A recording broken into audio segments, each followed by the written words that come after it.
Now, his athleticism and his conditioning have regressed substantially.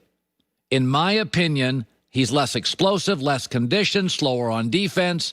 He's already lost a portion of his meniscus from his knee. He's under close monitoring. It's not right. He's in a race against his own body. He went on to say, nobody wants to talk about it, to which I would say Doug Gottlieb and Chris Broussard did on my show this week. His body concerns me. You know, he cannot play long stretches now.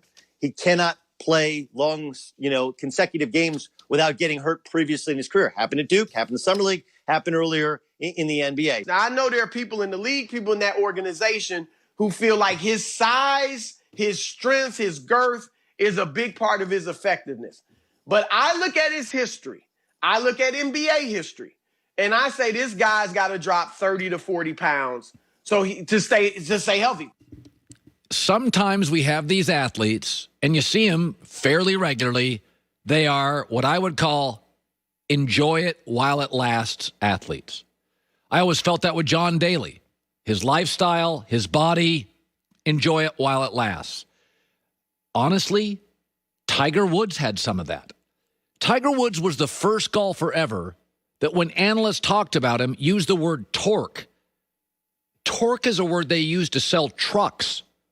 Usually you'll watch a guy swing, then they'll show it in slow-mo. And some guy named Peter, who's a broadcaster with an accent, would say, oh, the tempo is lovely. He stays within himself. It's a slow hip turn.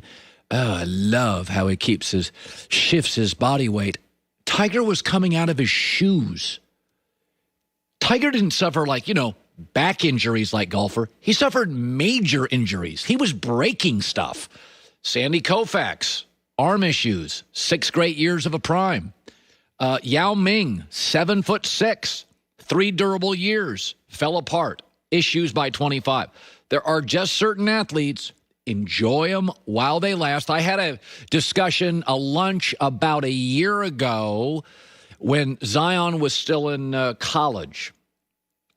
And I was discussing this with an executive, and he said, listen, he goes, I'm not going to say this publicly, but there's a joint issue. This is not a 17-year career body.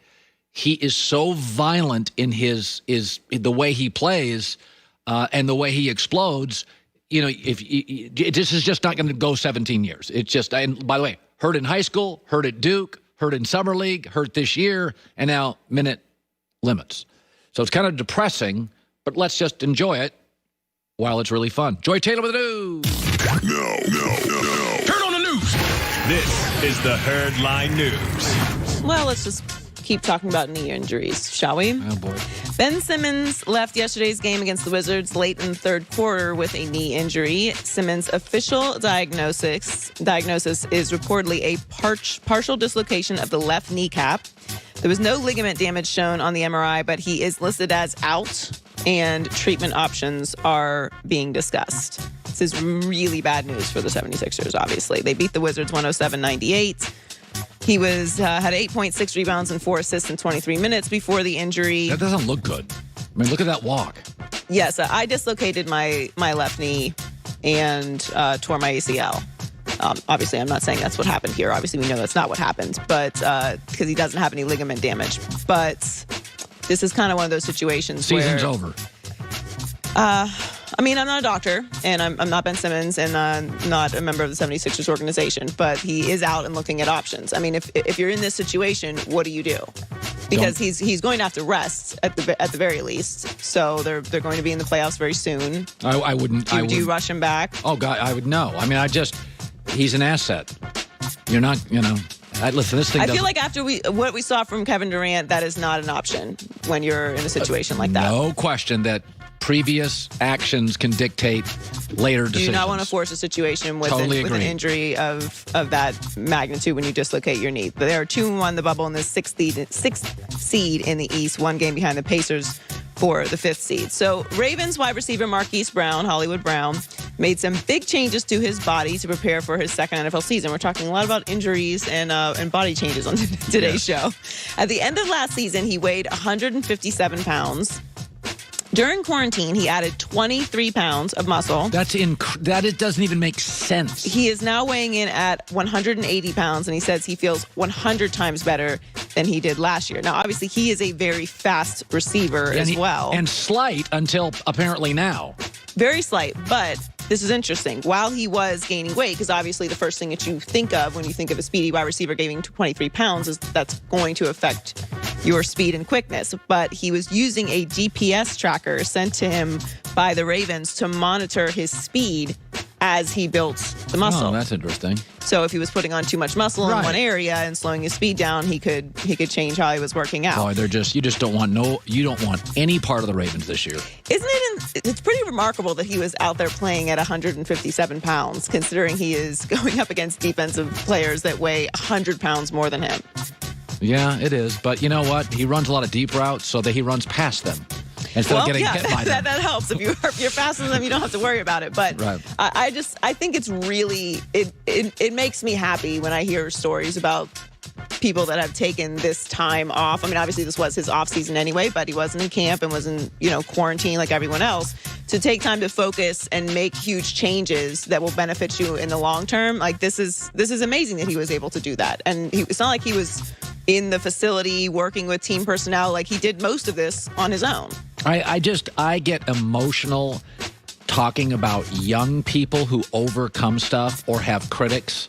I love these stories. Yeah, me too. I think it's great. I saw a story the other day. Ohio State player called his dad and told him he was captain, and his dad started crying on the phone. It's like, oh my God, I can't. They're so great. Like, there was a horrible thing happen, pandemic, and this player's like, I'm the smallest guy in the league. I'm going to put on 23 pounds of muscle. I love stories like that. I could just every day retweet them. I love stuff like this. And I think it's a great reflection of the culture that the Ravens have. I mean, they've always had, but really have fostered with Lamar Jackson and this current regime.